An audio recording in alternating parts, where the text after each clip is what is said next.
بسم اللہ الرحمن الرحیم۔ اللہ تعالیٰ نے حضور صلی اللہ علیہ وآلہ وسلم کو اپنا آخری رسول اور نبی بنا کر بھیجا تھا، اس لیے آپ کی پوری حفاظت فرمائی۔ جس طرح قرآن کی حفاظت فرمائی، اسی طرح صاحب قرآن کی بھی حفاظت فرمائی۔ دنیا تاریکی میں ڈوبی ہوئی تھی، مگر آپ صلی اللہ علیہ وآلہ وسلم کو تاریکی سے دور رکھا گیا، کیونکہ آپ صلی اللہ علیہ وآلہ وسلم کو ہدایت اور رہنمائی کے لیے بھیجا گیا۔ معاشرے میں آپ کو اتنا ممتاز کر دیا گیا کہ لوگ آپ کو صادق و امین کہنے لگے۔ آپ صلی اللہ علیہ وآلہ وسلم کے اخلاق کو اتنا بلند بنایا گیا کہ جو آپ صلی اللہ علیہ وآلہ وسلم کو دل کی آنکھوں سے دیکھتا، آپ صلی اللہ علیہ وآلہ وسلم کا ہو جاتا، اور آپ کو اتنا حسین اور خوبصورت بنایا گیا کہ گویا بقول صحابی حضرت حسان بن ثابت فرماتے ہیں، آپ صلی اللہ علیہ وسلم نے جس طرح چاہا اسی طرح آپ صلی اللہ علیہ وسلم کو بنایا گیا۔ حضور صلی اللہ علیہ وآلہ وسلم کا بچپن اور جوانی ایسے دور میں گزری جب ہر طرف جہالت تھی، مگر آپ صلی اللہ علیہ وآلہ وسلم کا رنگ سب سے الگ اور جدا گانا تھا۔ آپ اپنے ہم وطنوں کے رنگ میں نہ رنگے گئے، بلکہ اپنا الگ رنگ جمایا۔ زندگی میں دو نازک موقع آئے، مگر اللہ تعالیٰ نے آپ صلی اللہ علیہ وآلہ وسلم کو بالکل محفوظ رکھا۔ آپ صلی اللہ علیہ وسلم نے نہ ساز و سر کی آواز سنی اور نہ کسی بت کو ہاتھ لگایا۔ پورا معاشرہ برائیوں میں ملوث تھا، مگر آپ صلی اللہ علیہ وآلہ وسلم ہر برائی سے دور رہے، نہ کبھی بتوں کے نام کی قربانی کا گوشت کھایا۔ اس معاشرے میں بعض قبائل کے ہاں لڑکیوں کو زندہ دفن کیا جاتا۔ آپ صلی اللہ علیہ وآلہ وسلم لوگوں کو ایسا کرنے سے منع فرماتے اور لڑکیاں لے کر خود پرورش فرماتے۔ آپ صلی اللہ علیہ وسلم کسی لہو و لعاب میں مبتلا نہ ہوئے۔ حضرت علی کرم اللہ وجہہ سے ایک مرتبہ خود آپ صلی اللہ علیہ وآلہ وسلم نے فرمایا، میں نے کبھی کسی ایسی برائی کا ارادہ نہیں کیا جس کا زمانہ جاہلیت میں لوگ ارتکاب کرتے تھے، یہاں تک کہ اللہ تعالیٰ نے مجھے منصب نبوت سے سرفراز فرمایا۔ ہمارے معاشرے سے ایمانت اور دیانت داری ایسے نکل گئی جیسے کمان سے تیر نکل جاتا ہے، مگر یہی وہ خوبی ہے جس سے اقوام و افراد پہچانے جاتے ہیں۔ حضور صلی اللہ علیہ وآلہ وسلم نے سب سے پہلے اپنی دیانت داری اور ایمانت داری سے دوست و دشمن کے دل میں گھر کیا، اور 25 سال کی عمر میں معاشرے میں وہ وقار حاصل کر لیا کہ سب نے یک زبان ہو کر آپ صلی اللہ علیہ وآلہ وسلم کو امین کا لقب دیا، اور پھر آپ کی ایمانت داری پر پورا بھروسہ کیا۔ حضرت خدیجہ رضی اللہ عنہا نے اسی طرح ایمانداری کی وجہ سے لاکھوں روپے کا سامان دے کر آپ صلی اللہ علیہ وآلہ وسلم کو تجارت کی مہم پر روانہ کیا، اور آپ صلی اللہ علیہ وسلم کی ایمانت داری ہی تھی کہ جس سے متاثر ہو کر عرب کی اس متمول خاتون نے نکاح کا پیغام بھجوایا، جبکہ کئی سرداران قریش کی نکاح کی خواہش آپ رد کر چکی تھی۔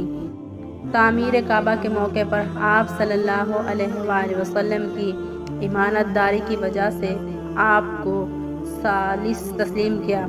جب آپ صلی اللہ علیہ وسلم نے اسلام کا پیغام پیش کیا تو بہت سے لوگوں نے آپ صلی اللہ علیہ وآلہ وسلم کی صداقت و ایمانت کی وجہ سے اسلام قبول کیا کہ جو شخص دنیاوی معاملات میں جھوٹ اور خیانت سے کام نہیں لیتا، وہ اللہ پر جھوٹ کیسے باندھ سکتا ہے اور اس کے پیغام میں کیسے خیانت کر سکتا ہے۔ آپ صلی اللہ علیہ وآلہ وسلم پر اعتماد اس حد تک تھا کہ دشمنوں سے مخالفت اور جنگ جاری تھی، مگر ان کی ایمانتیں آپ صلی اللہ علیہ وآلہ وسلم کے پاس رکھی تھیں۔ چنانچہ جب آپ صلی اللہ علیہ وآلہ وسلم نے ہجرت فرمائی تو انہی دشمنوں کی خاطر حضرت علی کرم اللہ وجہہ کو مکہ معظمہ میں چھوڑا کہ جس کی امانت ہو وہ اس تک پہنچا دیا جائے۔ حضور صلی اللہ علیہ وآلہ وسلم نے اپنے مال و اسباب کی کچھ پرواہ نہ کی، وہ جاتا ہے تو جائے مگر امانتیں ضائع نہ ہوں۔ یہ تھی حضور صلی اللہ علیہ وآلہ وسلم کی کمال دیانت داری و ایمانت داری۔ آپ صلی اللہ علیہ وآلہ وسلم کی صداقت و سچائی کا یہ علم تھا کہ بعثت سے قبل ایک روز ایک شخص نے وعدہ کیا کہ میں ابھی آتا ہوں، آپ انتظار کریں۔ وہ وعدہ بھول گیا اور اپنے کام میں لگ گیا۔ 3 دن بعد آیا تو فوراً دوڑا آیا۔ کیا دیکھتا ہے کہ آپ صلی اللہ علیہ وسلم وہی کھڑے ہیں جہاں کھڑے رہنے کا آپ صلی اللہ علیہ وسلم نے وعدہ فرمایا تھا۔ یہ تھا وعدے کا پاس اور قول کا لحاظ۔ حضور صلی اللہ علیہ وآلہ وسلم کے اخلاق بہت بلند تھے۔ صحابہ کرام رضی اللہ عنہم نے حضرت عائشہ صدیقہ رضی اللہ عنہا سے پوچھا کہ حضور صلی اللہ علیہ وآلہ وسلم کے عادات و اخلاق کے بارے میں کچھ بتائیں۔ آپ نے فرمایا کہ قرآن حکیم سب کا سب آئینہ مصطفیٰ ہے۔ قرآن حکیم آپ کے اخلاق کی یوں گواہی دے رہا ہے کہ آپ صلی اللہ علیہ وآلہ وسلم اخلاق کی اعلیٰ ترین بلندیوں پر فائز ہیں۔ خود حضور صلی اللہ علیہ وآلہ وسلم نے فرمایا کہ میں اس لیے بھیجا گیا ہوں کہ اخلاقی خوبیوں کو مکمل کر دوں۔ آپ صلی اللہ علیہ وآلہ وسلم کی رفیقہ حیات حضرت خدیجہ رضی اللہ عنہا، جنہوں نے آپ صلی اللہ علیہ وآلہ وسلم کو قریب سے دیکھا اور پرکھا تھا، وہ یوں خراج عقیدت پیش کرتی ہیں: خدا کی قسم، حق تعالیٰ آپ صلی اللہ علیہ وآلہ وسلم کو کبھی رسوا نہ کرے گا، کیونکہ آپ صلہ رحمی فرماتے ہیں، یتیموں محتاجوں کی کفالت اور خبرگیری فرماتے، بے روزگاروں کو روزگار مہیا کرتے، مہمانوں کی خاطر مدارت کرتے اور مصائب و مشکلات میں لوگوں کی مدد فرماتے ہیں۔ حضور صلی اللہ علیہ وآلہ وسلم کے اخلاق عالیہ کا اعتراف تو اغیار کو بھی ہے۔ حسن باطن کا عالم تو آپ نے دیکھا، حسن ظاہر کا عالم بھی دیکھنے دکھانے سے تعلق رکھتا ہے۔ حضور صلی اللہ علیہ وآلہ وسلم نہایت ہی خوبصورت جوان تھے۔ سب ہی نے آپ صلی اللہ علیہ وآلہ وسلم کے حسن و جمال کی تعریف کی ہے۔ 14ویں کے چاند سا دمکتا مسکراتا چہرہ، کشادہ پیشانی، باریک گنجان اور خمدار ابرو، رنگ سفید سرخی مائل، چاندی سے ڈھلا ہوا بدن، آنکھیں سیاہ، پلکیں دراز، پتلیاں کالی، نظریں نیچی اور شرمیلی، ناک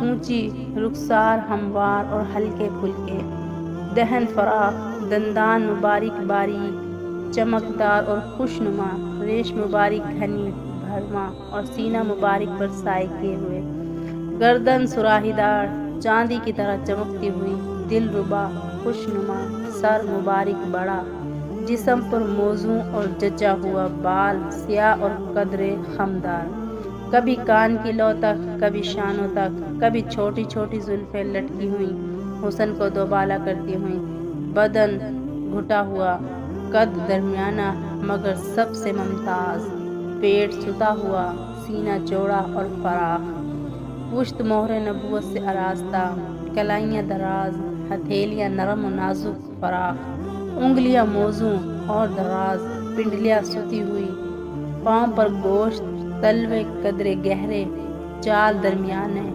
نظر جاذبانہ، باتیں حکیمانہ، سلوک دلربانہ، الغرض باطن بھی حسین، ظاہر بھی حسین، صورت بھی حسین، سیرت بھی حسین، حسن و جمال کا ایسا پیکر کسی کو نہ ملا ہو۔